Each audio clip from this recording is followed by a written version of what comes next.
시청자 여러분 안녕하십니까. 12월 25일 크리스마스에 보내드리는 뉴스와이드입니다. 네, 한동훈 전 법무부 장관이 내일 국민의힘 비상대책위원장 취임을 앞둔 가운데 남아있는 과제들을 어떻게 풀어나갈지 관심이 집중되고 있습니다. 민주당에서는 삼총리 연내설이 다시 불거지고 있는데요. 정치권 소식 네 분 모시고 자세히 짚어보겠습니다. 정광재 국민의힘 대변인, 송태영 여의도연구원 부원장, 이지수 전 청와대 해외언론비서관, 서용주 민주당 상근 부대변인과 함께합니다. 어서 오세요. 네, 고맙습니다. 안녕하세요. 지금 한동훈 이 국민의힘 비대위원장 지명자 취임이 이제 내일이죠? 그렇습니다. 예. 내일 어떤 절차를 거쳐서 하게 되는 겁니까? 내일 그 전국위원회를 통해서 내일 온라인으로 선출을 하게 됩니다. 그리고 예. 내일 온라인으로 선출하게 되면 바로 직위를 임명을 받게 돼서 선출됐으니까 바로 예. 직무를 수행하게 되는데 그렇게 되다 보면 바로 이제 구성되는 비대위원들이 어떤 분이 될 것인가 관심이 거기에 집중되겠죠. 네. 그러니까 비대위원들 없이 이제 위원장만 비대위원장만 이제 먼저 공식적으로 그렇습니다. 취임을 네. 하는 거고. 그렇습니다. 그러면 정광재 대변인 네. 비대위원 인선은 언제 하는 겁니까?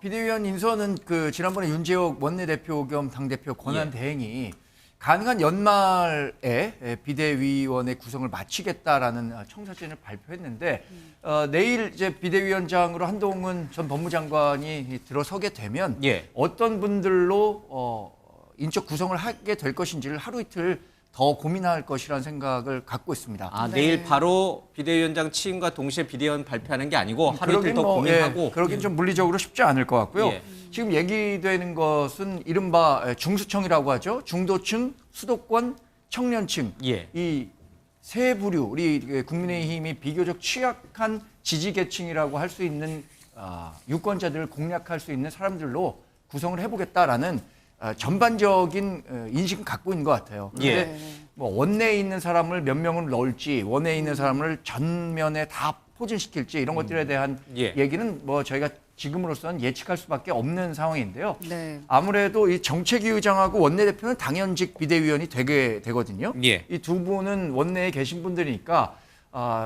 주로는 아마 원내에서 혁신적인 개혁 활동을 했던 분들을 중심으로 구성해서 우리 당의 외연을 높이는 쪽으로 비대위원이 구성될 것이다. 이렇게 예측하고 그러면 있습니다. 내일 한동훈 비대위원장이 취임을 하고 그 모레쯤 28일쯤에는 이제 야당이 주도하는 이른바 쌍특검 김건희 여사 이제 주가 조작 의혹을 포함한 쌍특검 처리가 되고 그 다음 날쯤 이제 비대위원까지 다 인선이 이루어져서 이제 공식적인 활동은 한 29일쯤 모레쯤 될 것 같네요. 그렇습니다. 네. 예.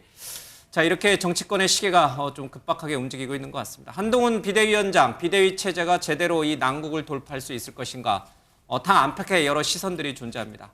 한동훈 비대위원장 지명자는 어떤 생각을 갖고 있는지 과거의 발언들을 한번 들어보시죠. 국민의 상식과 국민의 생각이라는 나침반을 가지고 앞장서려고 합니다. 다양한 목소리를 잘 듣고 그렇지만 거기에 따라서 같은 결과적으로 하나의 목소리를 내면서 이겨야 할 때 이기는 정당으로 이끌어가겠습니다. 9회 말 투아웃에 투 스트라이크이면 원하는 공 들어오지 않아도 스트라이크인지 볼인지 애매해도 후회 없이 휘둘러야 한다고 생각합니다. 네, 아마 비대위원 인선이 한동훈 비대위원장 후에 아마 첫 시험대가 될 수도 있을 것 같은데 아까 여러 가지 키워드를 제시해 주셨습니다. 중도층, 수도권, 그리고 청년. 지금 어떤 사람들이 하마평에 오르고 있습니까? 지금 하마평에 오르는 사람들에 대해서는 뭐 되게 인사 같은 경우는 되게 발표되기 전까지는 되게 베일에 쌓이게 되죠. 예. 당사자들도 되게는 이제 부인하고 하기 때문에 네. 사실 그 실체를 미리 알기는 좀 어려운 것 같습니다. 대체로 지금 좀 70년대, 80년대, 90년대 연령층이 중심이 되고 또 네. 여성이 조금 중요시되고 또 거기에 경륜이 있는 중진들이 뭐 보완하는 이런 얘기를 하는데 네. 저는 개인적으로 있습니다. 저는 개인적으로는 국민들은 뭐 정치권의 교통정리적 성격을 가지는 이제 정치 개혁이나 이런 정치적 요인에 영향을 받는 건 맞지만 네. 더 많이 영향을 받는 것은 경제 사회적 요인에 의해서 더 영향을 받지 않나 이렇게 생각이 됩니다. 네. 그래서 예. 지난번에 한동훈 지금 비대위원장 예정자 이분도 지금 미국 선거에서 경제적인 것에 화두가 돼가지고 캐치플레이즈가 됐던 클린턴 대통령 후보자의 이츠 이코노미 스투피드 이렇게 문제는 경제다 하는 얘기 했지 않습니까? 네. 그래서 그 경제와 관련된 민생과 관련된 전문가가 여기에 포함되면 좋겠다 하는 생각을 갖게 됩니다. 왜냐하면 지난번에 박근혜 그 비대위가 성공을 했다 하는 얘기를 하는데 제가 예. 당시 경험으로는 그 중심에는 김종인 박사가 있었습니다. 예. 김종인 박사는 당시에 경제 민주화라는 어떤 정책 방향에 대해서 어떤 선도자적인 약간 네. 좌파적인 그런 개혁적인 그런 마인드를 가지고 있었기 때문에 네. 보수 세력의 상당한 그 이념적인 정책 방향을 제시했기 때문에 보완 효과가 있었기 때문에 결과적으로 총선을 승리하고 대선까지 승리를 할 수 있는 그런 바탕이 있다 이렇게 생각됩니다. 그래서 저는 이번 그 비대위가 네. 민생과 경제 관련된 아젠다나 화두를 만들어주면 좋겠다. 네. 그래서 지난번에 인용한 그 혁신위에서 좀 아쉬웠던 부분은 그런 그 민생과 경제에 관한 아젠다나 화두를 제시하지 못하는 것은 좀 아쉬웠다 이렇게 네. 생각되는데 그런- 이번에 좀 그런 부분들이 반영되면 네. 국민들한테 새로운 시각 그리고 한동훈 비대위에 대한 기대감이 더 커지지 않겠나 저는 예. 이렇게 기대를 해봅니다. 몇 분들이 하마평에 오르고는 있습니다만 이분들 중에는 좀 난색을 표하는 분들도 계시거든요. 이거는 왜 그런 건가요? 그분들이 너무 겸손해서 그런 글쎄요, 건가요? 아니면 이제 지금 한동훈 비대위랑은 같이 하기 힘들다. 여러 이런 가지 뜻일까요? 아마 요인들이 작용을 하고 있지 않을까라는 생각을 합니다. 사실은 지금 비대위라고 하는 것이 많은 국민들의 관심을 받고 있고 집중을 받고 있다 보니까 네. 사실은 과거 혁신위 때도 마찬가지입니다만은 누가 들어오느냐에 따라서 처음에는 검증되지 않았던 어떤 새로운 내용들이 밝혀지면서 전체 비대위라든지 예. 혁신위에 영향을 준 적도 있기 때문에 네. 그런 부분들에 대한 우려들도 분명히 있을 거고요. 또 지금 뭐 너무나 많은 기대 수준이 높아 있는 상황에서 과연 자기가 그런 역할들을 할 수 있을까 이런 데는 뭐 의구심도 있을 거고요. 근데 제가 드리고 싶은 말씀은 지금 이제 뭐 한동훈 비대위원장이 되겠죠. 내일부터는 이제 비대위원장이 출범한 거에 대한 많은 우려도 있는 것이 사실입니다. 예. 이것이 용산의 아바타가 있냐, 윤석열 대통령의 아바타가 있냐. 제일 인선을 통해서 제일 먼저 보여줘야 할 메시지, 국민들에게 내세워야 할 메시지는 그렇지 않다. 난 결코 아바타가 아니다. 라는 모습의 인적 구성을 해야 되는데 네. 과연 그런 어떤 인선이 가능할지 이런 부분들은 좀 두고 봐야 될 거라고 생각합니다. 네. 지금 앞서 뭐 언론에 여러 번 거론이 됐습니다만은 지금 이 김예지 비례 이제 최고위원 같은 경우는 뭐 아직 연락을 받지 못했다 이런 얘기도 좀 네. 하고 있고요. 네. 또 뭐 김미애 의원 같은 경우는 이제 워킹맘으로 좀 유명하긴 합니다만은 글쎄 이게 자신도 이제 본인 선거 준비를 해야 되는데 비대위원 활동을 하면 아무래도 이제 본인 선거에 차질이 빚어지니까 조금 부정적인 얘기도 좀 있는 것 같고. 정광재 대변인이 이제 앞서 이제 큰 키워드 비대위원들의 선발하는 큰 어떤 기준이 이제 중수청이라고 그랬잖아요. 네. 수도권 중도의 청년들 중심이라고 하는데 그 얘기는 거꾸로 얘기하면 친윤, TK, 검사 출신은 뺀다 이 얘기예요? 네, 맞습니다. 그렇게 보시면 될 것 같고요. 예. 저는 지금 당장 현업에서 막 이렇게 지역을 다지는 국회의원 예비 후보라든가 출마를 계획하고 있는 사람들이 비대위원회에 들어와서 활동하기 좀 어려울 거라는 생각이 들어요. 정광재 대변인도 그럼 못 들어가겠네요. 저는 그래서 지명이 뭐 돼도. 예를 들어서 비대위원으로 지명이 된다고 하더라도 예. 네. 글쎄 뭐 지역 활동을 다 버리고 비대위로 선뜻 들어갈 수 있을까에 대해서는 뭐 여러 고민을 해봐야겠죠. 아직 저는 뭐 제안을 받은 건 없습니다. 예. 근데 저는 이런 생각해 봅니다. 그래서 기왕 비대위를 이제 구성한다면 아까 뭐 경제 전문가 이런 말씀도 하셨잖아요. 네. 그동안 정치와는 조금 거리가 있었던 분들을 많이 비대위로 데리고 와서 혁신위가 주장했었던 요구했었던 정치 혁신 방안들을 강력하게 의사 표명할 수 있는 사람들로 구성됐으면 좋겠다는 생각이 들고요. 예. 또 하나는 만약에 원내에 계신 분들이 어떤 정치적 경륜을 비대위에 들어와서 활용한다고 하더라도 제 욕심 같아서는 불출마 선언을 한다든가 네. 비대위원을 되신 분들이, 뭐 예. 그런 식으로 자기 희생을 바탕으로 비대위에 들어와서 할 경우에 우리가 만들어내는 또 한동훈 비대위원장이 구축해가는 비대위가 훨씬 더 진정성 있고 유권자들에게 예. 강력한 메시지를 전달할 수 있지 않을까 예. 생각하고 있습니다. 네. 내년 총선에 생각이 있더라도 비대위원이 되면 내년 총선 불출마 선언하고 당을 위해서 헌신하는 자세를 보여야 된다. 뭐 그렇게 했으면 좋겠다는 생각을 저는 갖고 여기 있습니다. 두 분은 안 되는 거네요, 비대위원. 예. 알겠습니다. 네, 한동훈 전 장관 크리스마스 연휴에도 불구하고 연휴를 반납하고 차기 당 운영을 위한 구상에 들어갔는데요. 비대위원 구상에는 어떤 생각을 하고 있을까요? 한 전 장관의 얘기 듣고 오시겠습니다. 비상대책위원장이잖아요. 굉장히 비상적인 상황이라는 점을 의미하는 것인데요. 국민을 위해서 열정적으로 헌신할 수 있는 실력 있는 분을 모시는 것이 중요하다고 생각합니다. 특별히 어떤 분과 접촉하고 있지는 않습니다.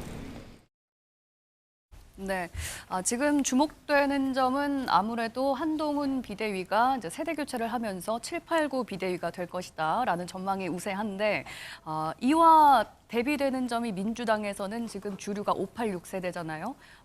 이런 점에서 국민의힘과 민주당이 상당히 좀 비교가 될 수 있겠다 이런 시선도 있는데 어떻게 생각할까요? 예, 그 프레임을 짠 게 이제 한동훈 비대위원장이 아니죠. 하태경 의원이 주장을 했던 것이고 네. 한동훈 비대위원장이 그걸 받아들일지는 아무도 모르는 것이죠. 그러니까 7, 8, 9로 해라라고 하태경 의원이 요구는 했지만 지금 한동훈 비대위원장이 고심을 하는 것이 네. 기계적으로 7, 8, 9를 맞추는 게 맞느냐. 그러니까 앞서도 얘기했지만 한동훈 비대위원장의 숙제는 윤석열 대통령과의 고리를 끊는 인선이 돼야 된다는 것이에요. 근데 이제 대부분은 한동훈 전 장관이 70년대생이기 때문에 그 밑으로 이제 꾸려지지 않겠느냐. 이런 뭐 예전에 얘기도 이준석 전 많이 대표가 70년도보다 더 낮았잖아요. 네. 근데 그 밑에는 뭐 더할 나위 없이 중진들로 꾸려지지 않았습니까? 네. 예, 그런 의미에서는 그런 기계적으로 맞출 부분은 아니고요. 네. 그러니까 민주당의 부담이 되겠다. 그건 분명히 있는 것 같아요. 그러니까 국민의힘이 어떻게든 간에 비상 상황에서 한동훈 장관이 73년생인데 당대표가 된 거 아닙니까? 네. 그런 의미에서 혁신이가 조금 더 7, 8으로 갈 수도 있겠다 했을 때는 민주당 왜 가만히 있지? 라는 지적은 받을 수 있고 예. 그런 의미에서 쇄신과 혁신의 기폭제가 될 수는 있다. 어떤 뭐 전략 같은 거 갖고 계신 게 일단 뭐 당 있을까요? 지도부가 고민은 할 거는 같아요. 예. 그리고 지금 혁신의 시계가 좀 늦었다라는 당내 의견도 있기 때문에 그 부분은 이제 민주당에서 해야 될 숙제인 것이고요. 네. 예. 지금은 무엇보다도 집권 여당인 한동훈 비대위원장이 어떤 비대위를 구성하느냐라는 것인데 저는 한동훈 비대위원장이 했던 일성들 중에 보면은 여전히 아직도 윤석열 대통령의 그늘에서 벗어나지 못합니다. 그러니까 예를 들면 비상 상황이라고 함에도 불구하고 국민의 상식과 생각이 나침반이라고 얘기를 함에도 불구하고 여전히 김건희 여사에 대한 특검법이라든지 여러 가지 이제 그 인적 구성에 있어서는 뭔가 명확한 그 해답을 못 내놓고 있어요. 네. 그래서 이쯤 되면은 26일이고 27, 28이면 어느 정도 물밑에서 어느 정도 자기의 이견을 얘기해야 되지만 제 생각에는 아직도 용산하고 물밑 작업을 끝내지 못한 좀 그런 느낌을 좀 지울 수 없어서요. 네. 아직은 좀 지켜봐야 되지만 크게 변하지는 않을 것이다. 저는 좀 네. 개인적으로 그렇게 생각하고 있습니다. 이제 특검 얘기는 뭐 좀 이따 조금 더 자세할 텐데 그 이지수 우리 비서관님, 그 지금 앞서 이제 국민의힘 우리 정광재 대변인도 얘기했습니다만은 그럼에도 불구하고 여러 이제 민주당에서는 네네. 폄하하는 그런 얘기들이 나오긴 합니다만은 국민의힘 지지층이라든지 아니면 보수 지지층 사이에서는 이번에 한동훈 비대위가 윤석열 대통령과 일정한 거리두기를 할 것이다. 네네. 물론 이제 그렇다고 해가지고 아주 척지는 게 아니라 네네네. 같이 호흡할 건 호흡하고 또 할 말은 하고 이런 식으로 갈 거라고 하면서 이번 비대위를 아까 이제 얘기했잖아요. 중도 수도권 청년 중심으로 꾸리면서 친윤이라든지 TK라든지 검사 출신이라든지 이런 사람들을 좀 배제할 거라고 하는데 그 부분을 한동훈 비대위원장이 좀 관철하게 되면 그러니까 뭐 누구보다도 본인이 가장 잘 예. 알고 있을 겁니다. 지금 자기에게 주어진 미션이 뭐라는 거. 그러니까 아까 말씀하셨듯이 윤석열 대통령과의 거리 내지는 약간의 경우에 따라서는 각을 지는 정도까지 나갈 수 있느냐 이런 예. 부분에 대한 기대가 있을 것이고 분명히 국민의힘을 지지하시는 분들도 그런 것들을 원하기 때문에 한동훈 장관이 이제 비대위원장이 되는 거 아니겠습니까? 근데 과연 그거를 실행할 수 있는지는 또 다른 문제입니다. 예전에 뭐 지금 6.29 선언과 같은 것도 가능하다 이런 지금 설들도 지금 파다한데요. 네. 과거를 보시면 아시겠습니다만 전두환 씨와 노태우 씨가 사실은 간극이 벌어진 게 6.29 선언 때였습니다. 서로 같이 12.12라고 하는 군사혁명을 같이 했던 동지였지만 정치적 이해관계가 갈림으로써 6.29 예. 선언을 하게 됐고 그로 인해 가지고 전두환 씨와 노태우 씨는 정말로 그러니까 돌아올 수 없는 강을 건넜다. 이것이 역사적 사실이라고 했었을 때 네. 과연 한동훈 비대위원장이 윤석열 대통령과 그렇게까지 갈 수 있을까? 그 부분은 저는 뭐 상당히 회의적으로 보고 있고요. 예. 정말 이거는 좀 더 두고 봐야 될 조심스러운 부분이긴 합니다만은 그런 기대치가 있다는 거 본인도 아마 가장 잘 알고 있을 것이고 온비지를 좀 두고 봐야 될 것 같습니다. 네. 지금 이제 이주수 비서관 얘기한 네. 거를 어떻게 생각하세요? 그러니까 한동훈 비대위원가 이번 비대위원 인선을 시작으로 네. 윤석열 대통령과 확실한 뭔가 차별화 내지는 거리두기에 나설 가능성이 매우 높다고 보십니까? 아니면 어느 정도 이 현 정부와 또 현 윤석열 대통령과 친밀감 또는 친윤을 조금 일부 포함시키면서 호용적인 자세로 갈 거라고 보십니까? 뭐 대통령과 그 비대위원장의 관계를 거리두기라기보다는 사실은 역할 분담이라고 생각을 합니다. 그래서 대체로 그 선거 때가 되면 소위 말해서 범여권의 상황실, 다시 말하면 컨트롤 타워가 어디에 있느냐의 문제라고 생각을 합니다. 대체로 평소에는 대개 대통령실이나 이쪽에 거기에 힘이 실려서 그렇게 컨트롤 타워 역할을 하지만 선거 때가 되면은 대체로 당에서 예. 컨트롤 타워 역할을 합니다. 네. 그래서 그 중심에는 바로 당 대표나 지금 말하는 비대위원장이 예. 있는 것 아니겠습니까? 그래서 이를 자연스럽게 선거의 승리를 위해서 하다 보면 자연스럽게 컨트롤 타워 역할을 당에서 하고 그 역할을 한동훈 비대위원장이 하기 때문에 네. 그런 것은 우려할 필요가 없다 이렇게 생각이 되고요. 이러한 관계 관련돼서는 기본적으로 전제가 신뢰가 대단히 중요한데 이미 신뢰가 쌓여있기 때문에 훨씬 더 역할 분담하면서도 원통으로서 효율적으로 국민들한테 비전과 정책을 제시할 수 있는 체제가 된다. 알겠습니다. 이런 차원에서 경쟁력이 더 높아질 수 있다. 다시 알겠습니다. 말하면 국민적 지지가 한동훈 비대위원장으로 다 쏠릴 수 있는 그런 여건이 된다. 이런 말씀을 드리고 싶습니다. 김종인, 그러니까 비대위원장 한 번 해봤던 김종인 전 네. 비대위원장이 그런 얘기를 했어요. 한동훈 비대위원장이 검찰에서 이제 이른바 검사들 검찰 조직은 굉장히 상명하복의 뭐랄까 이 수직적인 네. 그 관계가 많잖아요. 이제 선배가 지시하거나 위에서 지시하면은 그걸 이제 무조건 받아들이는. 근데 이런 식으로 해서는 당에서는 이제 비대위원장으로서는 이런 식으로 해서는 성공할 수 없다 이런 일침을 놨는데 네. 이 한동훈 비대위원장의 리더십은 어떻게 봐야 됩니까? 수평적, 수직적? 저희 또 언론 생활 할 때도 언론사도 상당히 수직적 상하관계가 선후배 간에 있다고 하잖아요. 많이 바뀌었어요. 그런데 지금 어떻습니까? 지금 말씀하시잖아요. 많이 바뀌었죠. 검찰 세계도 한동훈 법무장관 전 장관 시절과 윤석열 법무장관 비슷한 시기에 했지만 지금의 검찰은 뭐 과거에 생각했던 상명하복 조직이라고 예. 보기는 어려울 것 같습니다. 예. 그런데 지금 민주당에서 계속 얘기하는 것은 이런 것 같아요. 이 한동훈 비대위원장이 윤석열 대통령의 아바타다라는 프레임을 씌우고요. 그 프레임을 씌운 후에 아무것도 지금 비대위원장으로서 내놓은 것이 없음에도 불구하고 저 비대위는 안 될 것이다. 계속 이렇게 주술을 걸고 있는 거예요. 근데 그 주술에서 벗어날 비법들을 저는 우리 비대위원장을 비롯해서 비대위원이 마련할 것이라고 생각이 들고요. 예. 네. 지금 혁신 경쟁에서 우리 당이 민주당이 앞서고 있다는 판단은 아마 우리 정당을 지지하는 분뿐만 아니라 중도에 계신 분, 많은 분들도 그런 생각을 하실 예. 거라고 생각이 듭니다. 네. 그래서 저는 이런 정치 혁신 경쟁을 통해서 내년 선거에는 분명히 한동훈 비대위원장이 지금 70년대생이잖아요. 저희는 97세대로의 정치적 세대 교체가 반드시 이루어질 것이다. 그게 앞당겨져야 우리 정치가 한 발 앞으로 갈 수 있다. 그렇게 생각하고 알겠습니다. 있습니다. 네. 잠깐 발언 좀 해야 될 것 예. 같아서요. 혁신 경쟁에 앞선다는 말은 조금 그거는 그 시청자들한테 좀 오해가 있을 수 있어요. 국민의힘 대변인이 아니, 그렇게 얘기할 수 있어요. 민주당 대변인으로서 그리고 예, 예. 비대위를 잘 안 되라고 조주하지 않습니다. 예. 집권 여당인 국민의힘이 자리를 잡아야 여협체를 통해서 국정이 안정되는 것이에요. 그런데 이제 혁신이 뭐 혁신을 통해서 비대위가 나온 게 아니에요. 한동훈 비대위원장도 얘기했죠. 지금 비상 상황이다. 국민의힘 왜 비상 상황이죠? 결국에는 김기현 2기 체제가 결국에 혁신을 실패했기 때문에 한동훈 비대위원장이 조기 등판한 겁니다. 결국에는 한동훈 비대위원장도 소모품으로 쓰일 수도 있는 상황에서 나온 거예요. 예, 등판이. 알겠습니다. 네. 결국엔 그렇기 때문에 네. 혁신을 해서 온 게 아니다. 알겠습니다. 라는 점은 여기까지 분명해야 된다. 들어보고요. 한동훈 비대위가 성공할 네. 것 같은 느낌이 드는 게 민주당이 저렇게 또 키워주고 있습니다.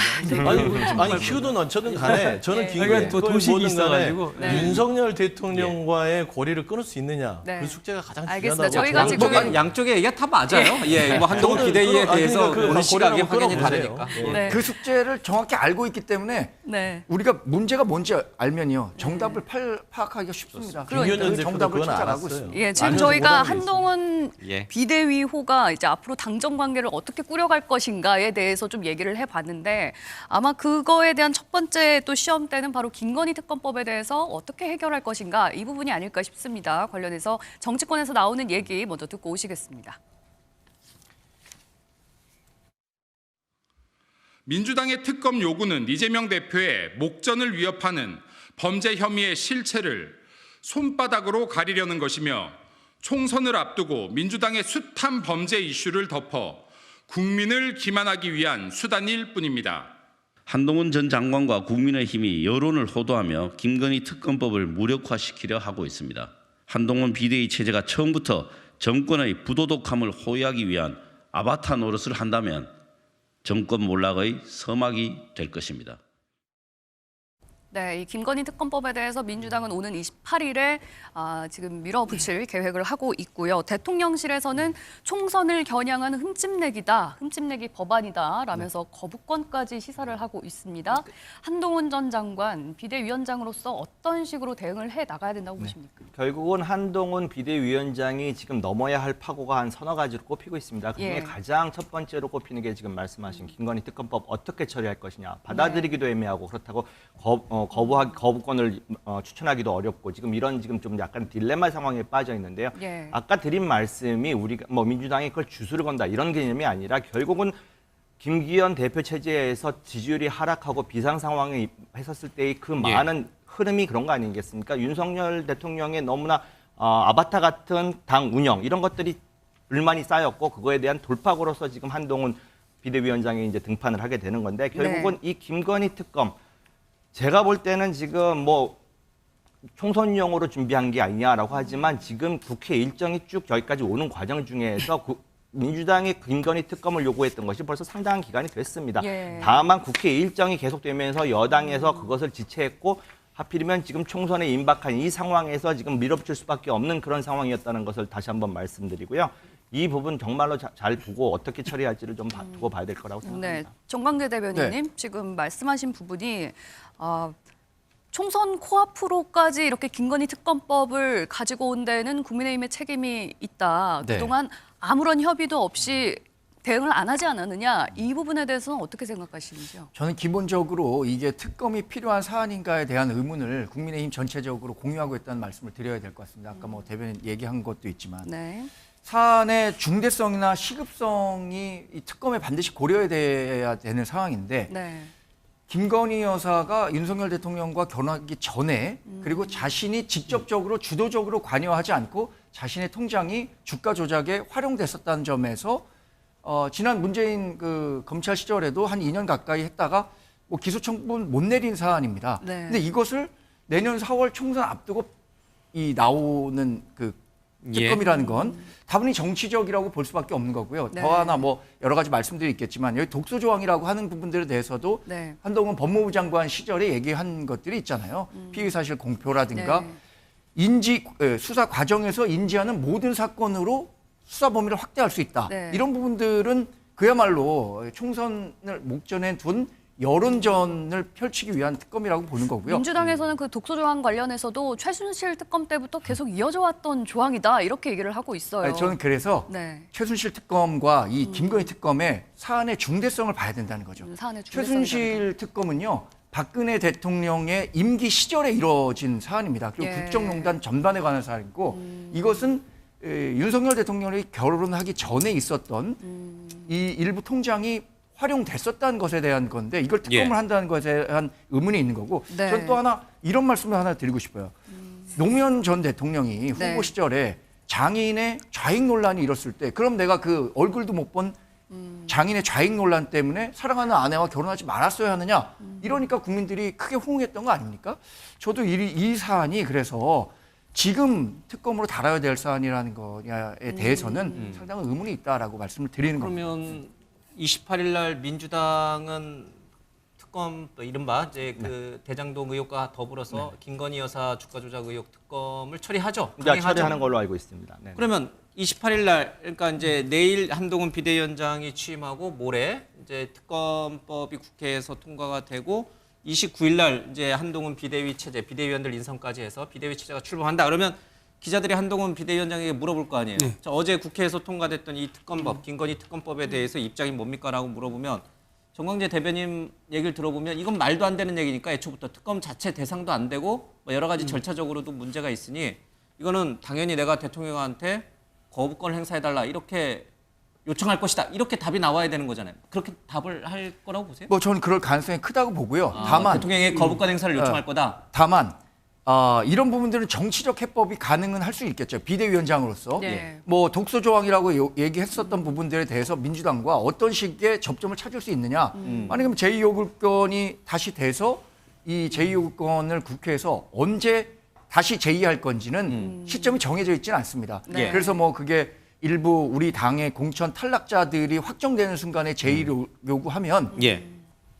3분의 1을 통과해갖고 이 특검법이 그대로 통과되는 거 아니냐라는 우려까지 있는데 저는 한동훈 비대위원장이 나와서 정치적 시험대에 오를 거라고 얘기했잖아요. 민주당 쪽에서. 그런 정치적 시험대를 한동훈 법무장관이 무난히 넘는 것이 우리 당과 한동훈 법무장관이 뭐 앞으로 나아가야 할 길이라고 할 수 있겠죠. 그냥 이 법은 말도 안 되는 법이니까 대통령이 거부권을 행사해 주십시오. 이렇게 얘기할 가능성이 높다는 건가요? 지금 아니면 해버렸습니다. 지금 민주당에게 역제안으로 수용 가능할 만한 역제안을 오히려 던질 거라고. 그러니까 첫 번째 것은 지금 상황만 놓고 보면 민주당이 절대 다수를 차지하고 있기 때문에 어쩔 수 없이 지금 특검 법안으로 통과될 수밖에 없습니다. 네. 그것에 대해서는 원칙적으로는 제2요구권 행사가 불가피한 선택이 될 것이다 라고 보고 있는 거고요. 그 이후의 과정에서 정치력을 좀 발휘해 보면 어떻겠느냐라는 생각을 갖고 있는 거죠. 네. 조금만 좀 예. 부연하고 싶은 게요. 예. 좀 듣고 얘기 말씀. 네, 특검제도라는 게 우리가 왜 갖추고 있나요?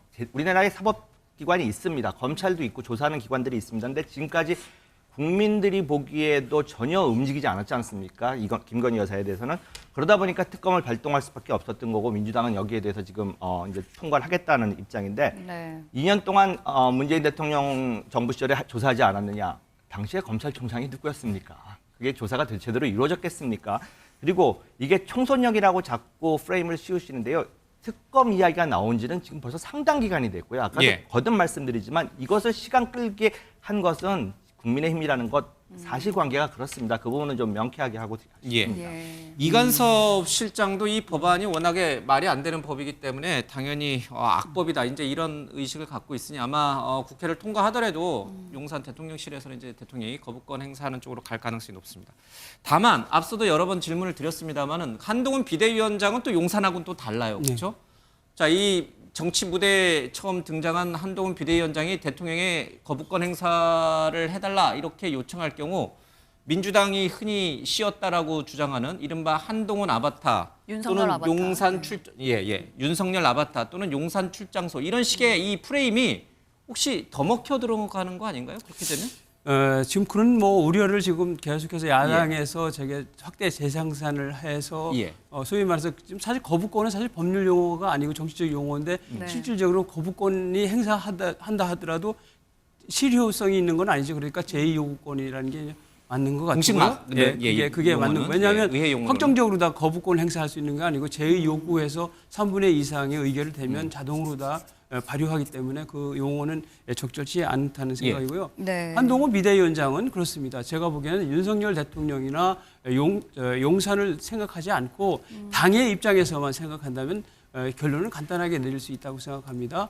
지금 그 국민의힘의 입장에서는 이것은 특검의 대상이 되지 않는다. 다시 예. 말하면 특검이라는 것은 국회에서 권력 행사하는 것인데 그 대상은 권력형 비리에 대해서 실체적 규명을 규명하고 그리고 처벌하는 데 목적이 있는 것입니다. 다시 말해서 이것은 김건희 여사가 대통령하고 결혼하기 전에 2009년에서 2012년도에 사인으로서 예. 경제 활동을 했던 부분입니다. 이 부분을 가지고 권력형 비리 수사를 하게 하는 예. 특검이 하는 거 적당치 않다는 것이고 네. 그래서 그 관련돼 가지고 국민의힘은 특검의 대상이 아니라고 주장해왔고 그 부분에서 굽히지 않았습니다. 네. 그래서 대통령의 제2요구권을 상정했던 상황이고 또 하나는 내년 총선 승리가 진짜 뭐 절체절명의 그런 어떤 그 위기의식을 가지고 예. 멸지하는 거 아니겠습니까? 국민의힘 입장에서는 윤석열 정부의 성공을 위해서. 그런데 내년도에 이 기간에 특검이 활동하게 되면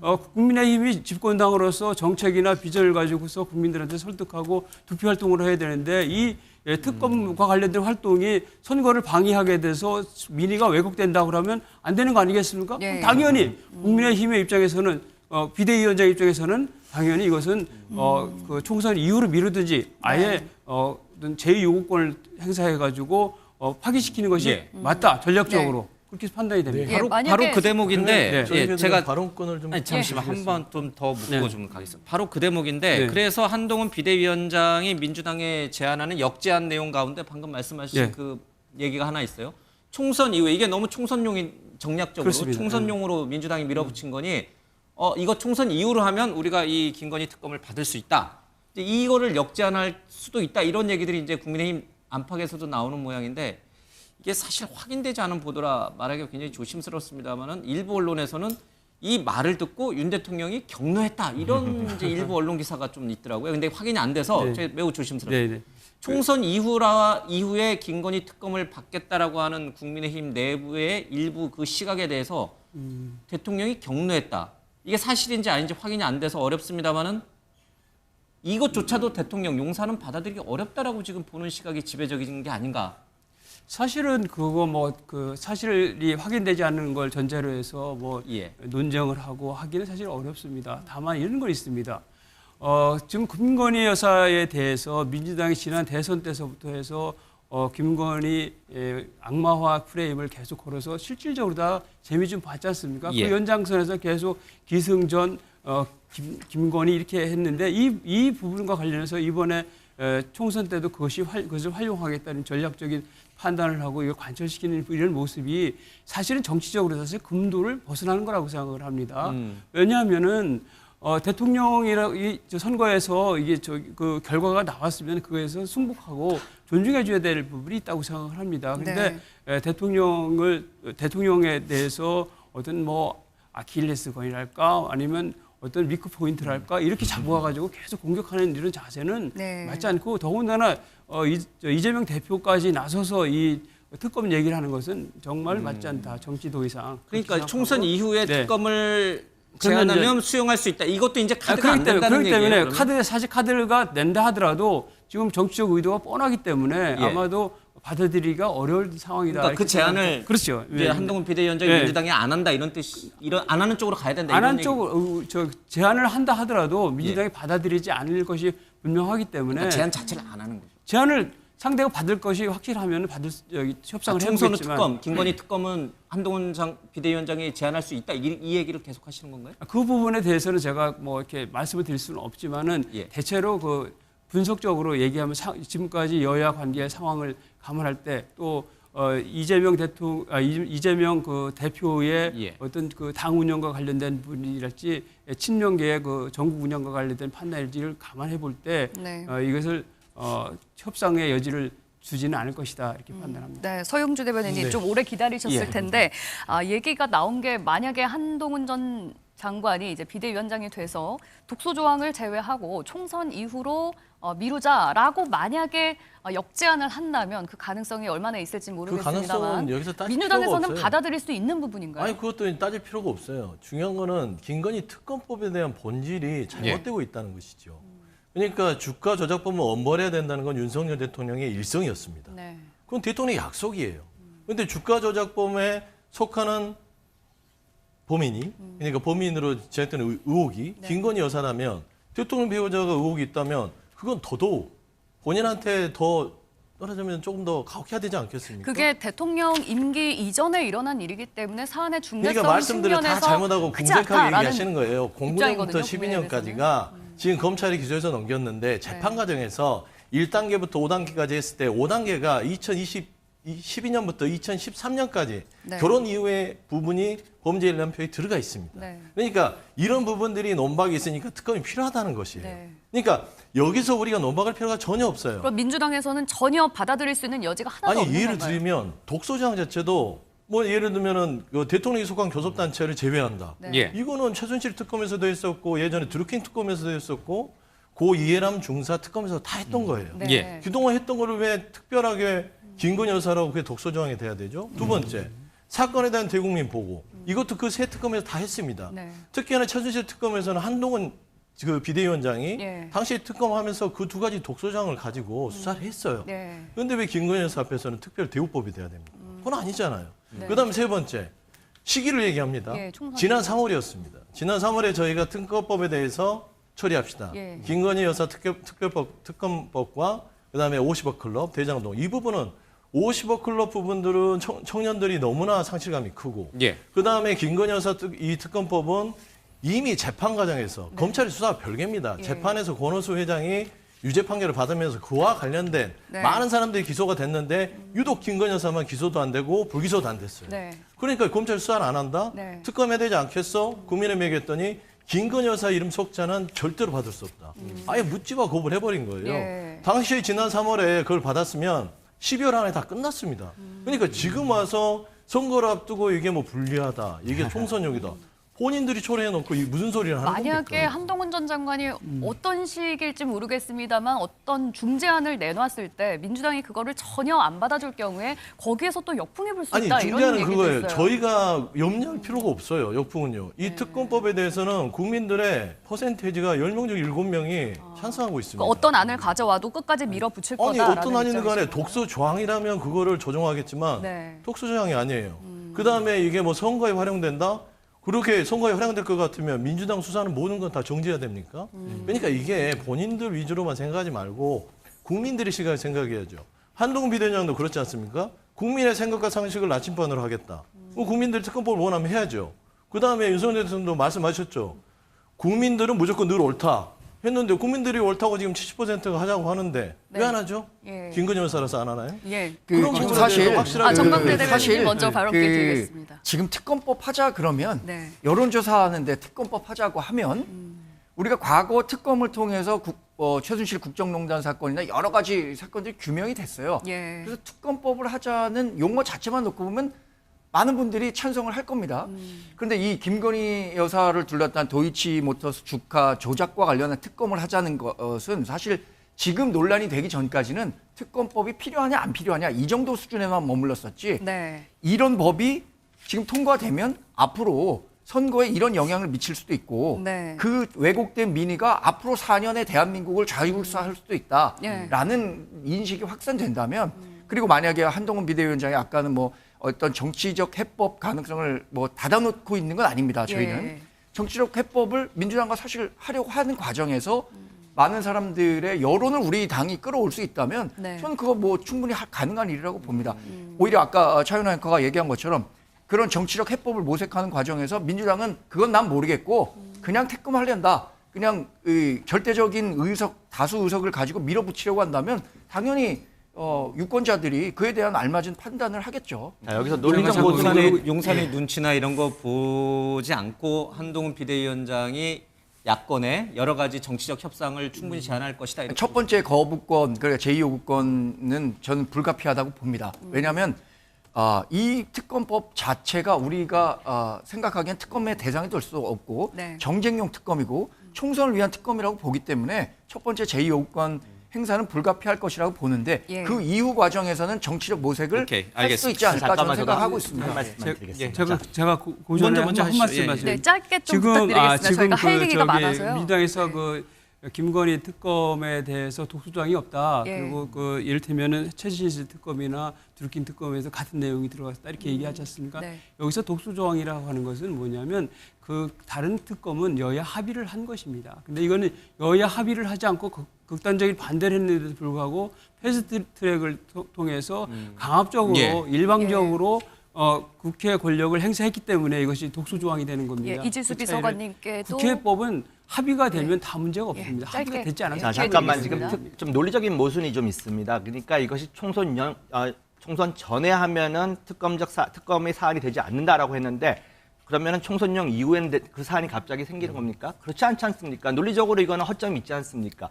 지금 타이밍을 가지고 오히려 이러쿵저러쿵 하는 거는 국민의힘이고 그것 자체가 정적 플레이라고 저는 봅니다. 네. 법률 위반 사항이 있고 그것이 의심되고 검찰이 이거에 대한 충분한 조사를 하지 않았다라고 하면 특검은 이루어지는 겁니다. 예. 그걸 가지고 왜 시점을 가지고 이야기하는 거야말로 어떻게 정치적 게임을 해보자라는 것밖에 국민의 눈에는 안 비칠 거고요. 여러 그 부분은 좀 논쟁이 지적하고 있을 수 싶습니다. 있어서 저희가 알겠습니다. 이 자리에서 다 얘기를 할 민주당이 수는 하도 없을 것 어거지를 같고요. 부리니까 그런 거 아니에요? 예, 다른 얘기도 좀 넘어가 보도록 하겠습니다. 한동훈 전 장관이 풀어야 할 과제 중에 하나가 당내 비주류와의 관계는 과연 또 어떻게 풀어나갈까 이 부분이 아닐까 싶은데요.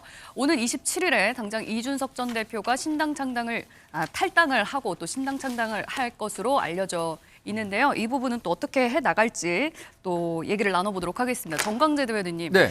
한 전 장관이 이준석 전 대표를 끌어안아야 한다, 아니다. 좀 의견이 많이 엇갈리고 있는 것 같아요. 어느 쪽으로 움직일 거라고 보십니까? 뭐 개인적으로는 한동훈 법무장관이 친소 관계나 주류 비주류를 막론하고 네. 다양한 목소리를 듣는 과정이 반드시 필요하다고 생각합니다. 이준석 전 대표와도 네. 만날 수 있는 기회를 마련해서 이준석 전 대표가 요구한 것이 무엇인지 정확히 한번 들어보고요. 예. 반영할 게 있다면 같이 뭐 이준석 전 대표와 힘을 합쳐서 우리가 흔히 말하는 합리적 중도 개혁 보수 연합으로 지난 선거 대선 과정에서 승리했던 것처럼 그런 구도를 짤 수 있는 거고요.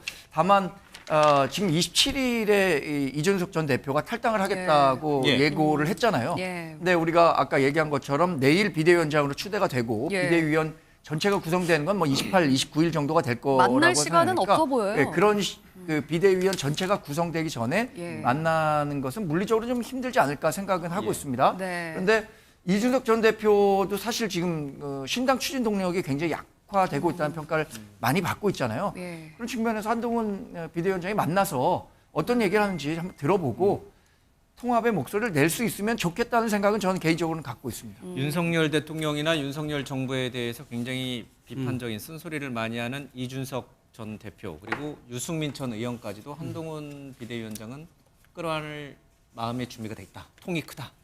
끌어안아야 된다고 생각합니다. 명분적으로. 당이론적으로? 예, 당이론적으로. 왜냐하면 선거를 앞두고 총선 승리를 위해서는 중도 확장을 해야 되지 않습니까? 그런데 지금 현재 당에 있는 비주류를 껴안는 것은 당연한 그런 그 근데 그분들은 이치로 용산에서 좀 싫어하지 않나요? 용산에 싫어한다 하더라도 총선 승리를 위해서는 당에 있는 분들을 충분히 포용하고 기회를 주는 것이 맞다고 생각을 합니다. 네. 다만 이제 이런 어떤 그 명분이나 어떤 당위론에도 불구하고 이준석 전 대표의 경우 과연 당에 합류할 남아 있을 것인가? 것인가에 대한 부분에 대해서는 많이 차이가 있는데 저는 궁극적으로 지금 이준석 대표는 밀당하고 있다, 협상하고 있다 이렇게 생각하기 때문에 네. 저는 그 이준석 누구랑요? 대표 한동훈 비대위원장. 당과 그 당에서 한동훈 비대위원장이 됐든 누가 됐든 이준석 대표는 전 대표는 어떤 사람이든 타겟팅해서 센 사람은 붙어거든요. 또 이슈가 있을 때마다 이슈에 대해서 또 거기 개입합니다. 그러니까 이슈 만기 친남형이기 때문에 그런 부분에서 그래서 저는 개인적으로는 이준석 대표가 시선은 항상 국민의힘에 지금 와 있고 발끝도 국민의힘에 와 있기 때문에 실제로 다 탈당까지 이어지기는 쉽지 않다 이렇게 생각되고 만약에 그렇게 탈당한다면은 합리적인 결정은 아니다 이렇게 판단합니다. 네. 이준석 전 대표로서는 이제 한동훈 비대위원장이 등장을 했고 또 뭐 이제 천하용인 중에 용에 해당되는 김용태 의원도 이제 네. 탈당하지 않겠다 이렇게 하면서 아마 동력이 많이 떨어진 것 같습니다. 네. 가장 그 불안한 요인 중에 하나는 이준석 전 대표를 가장 불안하게 하는 요인 또 민주당으로서는 상당히 좀 긴장할 수밖에 없는 요인이 한동훈 비대위원장 지명 이후에 여론조사 뭐 일부의 여론조사긴 합니다만은 부산, 경남, 영남 지역에서도 국민의힘 지지율, 윤석열 대통령 지지율이 많이 올라가고 있고 한동훈 비대위원장의 적합도를 보면 압도적으로 우위에 있어요. 그러니까 보수층을 포함해서 중도층까지도 한동훈 비대위에 거는 기대가 크다. 네네. 그로 인해서 민주당과의 국민과의 격차가 굉장히 좁혀졌고 대통령 지지율도 올라가고 있다. 네네. 이 추세까지 부정하기는 좀 그럼 부정할 쉽지 필요가 없다고 봅니다. 예. 일단은 컨벤션 효과가 될지 어쨌든 한동훈 장관, 전 장관이 되겠죠. 전 장관이 정치권에서 볼 때는 새 인물인 것만큼은 부정할 필요가 없다고 봅니다. 예. 저는. 네. 다만 지금 국민들이 아까도 말씀드렸듯이 기대 수준이 많이 높아 있습니다. 이제는 비대위가 구성돼서 어떤 조치들을 취하느냐, 어떤 것들을 실천하느냐에 따라서 이것을 계속해서 파도를 탈 것이고 아니고 국민들이 생각했던 기대 수준에 못 미친다고 하면은 제가 볼 예. 때는 그 네거티브 효과는 더 크게 나타날 수도 있다고 생각을 합니다. 그리고 이준석 전 대표와의 관계를 말씀드렸을 때 저는 자꾸 이거를 변수라고 표현을 하시는데 전 변수가 아닌 상수라고 봅니다. 이준석 대표가 사실 입장에서 봤을 때 한동훈 비대위원장하고 어떤 거를 얻어낼 수 있겠습니까? 지금 상황에서. 탈당은 무조건 이루어질 거다. 전 탈당은 무조건 이루어질 거다라고 보고 예. 있고요. 이준석 대표가 만약에 여기서 한동훈 비대위원장하고 어떤 정책 협상을 한다거나 이랬었을 때 자기 정치적 생명 자체를 놓고 하기 때문에 저는 이 가능성은 아주 희박하다라고 볼 수밖에 없다고 봅니다. 네, 알겠습니다. 조국 전 장관이 이분도 이제 굉장히 정치에 계속 개입을 하시고 이제 여러 가지 멘트를 하시는데 본인의 정치적 길은 어떤 건지 명확하게 밝히지 않고 있습니다. 한동훈 지명자 최근 1000만 관객을 돌파한 서울에 보면 이제 빗대어서 그런 얘기를 합니다. 한동훈 지명자가 노태우의 길을 가려 한다. 영화 보신 분들 다 알고 뭐 역사적 사건 12.12 군사 쿠데타를 보신 분들 다 알지만 전두환 씨의 그 어떤 후계자로서 노태우 대통령이 되긴 했습니다만 결국은 6.29 선언을 통해 가지고 본인들은 또 역사의 뒤안길로 사라지게 되거든요. 한 지명자가 그와 같은 길을 노태우 전 대통령과 같은 길을 갈 것이다라는 조국 전 장관의 예언은 국민의힘으로서는 별로 이렇게 썩 유쾌하지는 않을 것 같아요. 예, 일단 조국 장관이 그런 그 정치적 평론을 할 정도의 자격이 되는지에 대해서 제가 사실 국민의 입장에서 참 그거 아닌데 생각이 됩니다. 지금 범법자인데다가 재판을 앞두고 있는 분이 정치적 발언을 너무 세게 한 거다 이렇게 생각되고요.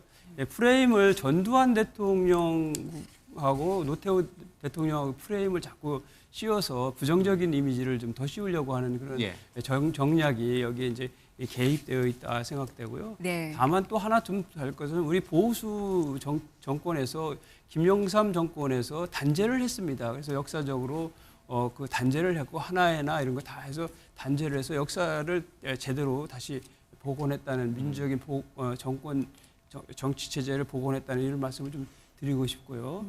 지금 전두환 대통령하고 노태우 대통령하고의 그런 역할 분담에 대해서 내용적으로는 상당히 의미가 있다고 생각을 합니다. 그러나 그런 그 외피적인 부분을 더 강조하는 것은 맞지 않다 생각이 듭니다. 알겠습니다. 네.